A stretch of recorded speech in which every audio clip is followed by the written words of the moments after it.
Bonjour et bienvenue sur Dukascopy TV, je suis Alex Azat. Je reçois en ligne Per Hammarlund, le chef analyste des marchés émergents chez SEB en Suède.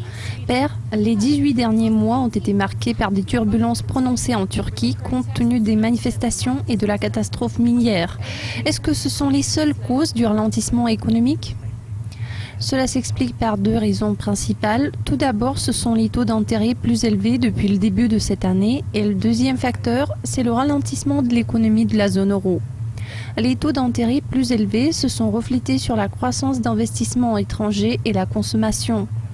Le gouvernement turc a voulu limiter la croissance des prêts à la consommation et l'une des mesures qu'il a prises afin d'y parvenir, c'est l'augmentation des prélèvements obligatoires sur les cartes de crédit. Cela a entraîné la réduction de la croissance dans le secteur de la consommation.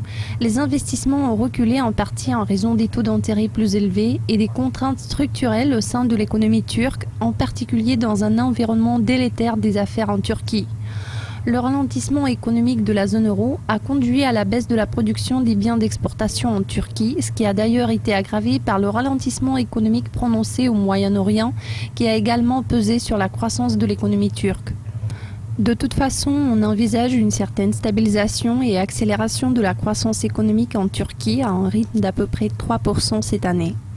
L'année prochaine, la croissance sera stimulée par l'orientation expansionniste de la politique budgétaire, mais en termes d'investissement, je crois que la Turquie restera à la traîne.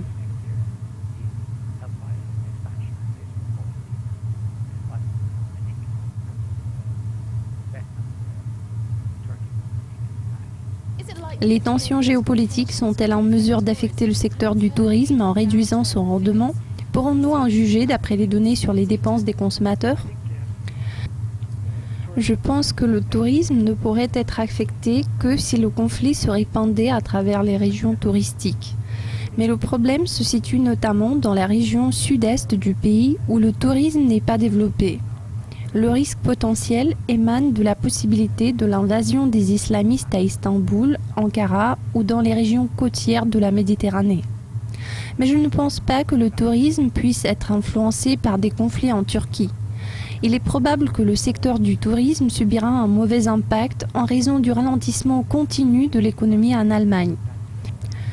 Tout comme dans le cas de l'Égypte, le secteur du tourisme ne sera pas menacé à moins qu'il y ait un danger réel des attaques terroristes. Les touristes sont très sceptiques quant à ce genre de risque, même un attentat éventuel ne suffirait pas pour leur faire peur. Ainsi, le risque existe, mais son impact sera tout à fait négligeable.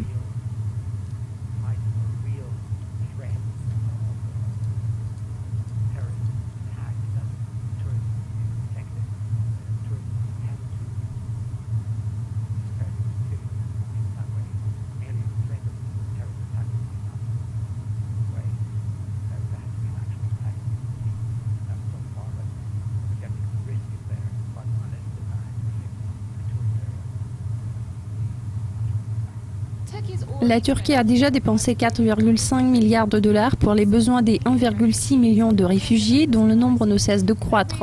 Le pays peut-il se permettre de telles dépenses vu qu'elles sont censées augmenter davantage? Ce n'est pas forcément la partie la plus importante du budget. On attribue beaucoup plus d'argent sous forme d'allocations sociales liées aux transferts sociaux. Mais le gouvernement aime bien faire référence à cette situation, notamment dans le contexte des pressions accrues sur la Turquie en raison du fait qu'elle possède des frontières communes avec la Syrie et l'Irak. En principe, la Turquie pourrait avoir recours à l'assistance internationale dans ce domaine. En fait, les dépenses budgétaires qui en découlent ne sont pas si grandes, mais la Turquie mérite quand même une aide étrangère, car c'est elle qui subit le plus grand coût du conflit par rapport à d'autres pays, non seulement en Europe, mais aussi dans leur propre région, même si pour l'instant la Turquie est en mesure de couvrir ses dépenses elle-même.